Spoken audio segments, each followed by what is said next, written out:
We have integrated systems built from billions and sometimes trillions of individual parameters into the core of our digital infrastructure. Neural networks now drive vehicles, diagnose medical conditions, and generate complex code. Despite building these massive systems, the engineers programming them do not actually possess a mathematical blueprint for how they function. Developers build them through trial and error, tweaking inputs, running the data, and observing what happens on the other side. Ask a researcher why we don't have a rigid mathematical explanation for these networks, and they will usually offer one of two answers. Either the math is hopelessly complex because there are too many variables, or a blueprint simply is not necessary because the current tinkering process gets us the results we want. But relying on trial and error means we cannot guarantee how a system will behave under pressure. Without mathematical proof of how a network learns, we cannot reliably ensure it will operate safely, align with human instructions, or run without wasting massive amounts of computing power.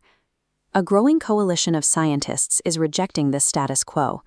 They argue that we can map these systems, and they have published a framework detailing an emerging scientific theory of deep learning.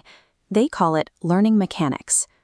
To safely scale artificial intelligence, we have to stop guessing at its behavior and start treating it like a physical science. Inside a modern neural network, a dense web of parameters constantly adjusts and shifts every time the system processes new information. Calculating the exact path of every single weight during training is impossible. The sheer volume of moving parts overwhelms standard mathematical models. Physicists use statistical physics for billions of moving parts. Instead of tracking every atom, they calculate macroscopic observables, like measuring a room's temperature. Learning mechanics applies this logic to AI. Instead of mapping specific weights, researchers track coarse aggregate statistics to measure the training process. By stepping back from the microscopic details to observe the broader trends, the unpredictable black box reveals rigid, mechanical laws. This science is actively being built upon 5 distinct pillars of current research. First, researchers build idealized settings. These are perfectly solvable, scaled-down toy models that allow scientists to test the math before applying it to massive, real-world systems. Second, they study tractable limits.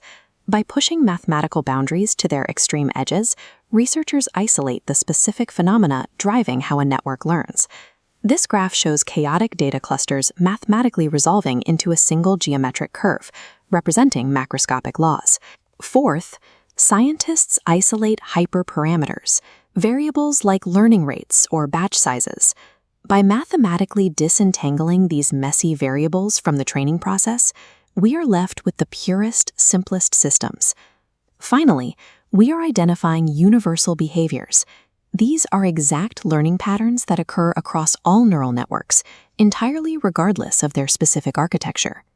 Together, these 5 pillars prove deep learning is driven by falsifiable quantitative rules. They take an unpredictable art and turn it into a predictable machine. As this transition from empirical observation to hard science takes hold, the landscape of AI development shifts entirely.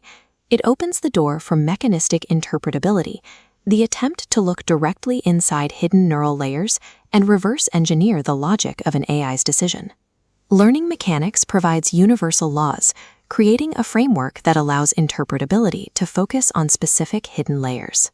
Understanding these global rules lets us narrow down which internal processes matter, using the physics of the whole to verify the specific circuit responsible for a network's choice. By uncovering the underlying physics of deep learning, we move from empirical guesswork to mathematical certainty. We are no longer just observing the output of synthetic minds. We are calculating exactly how they work.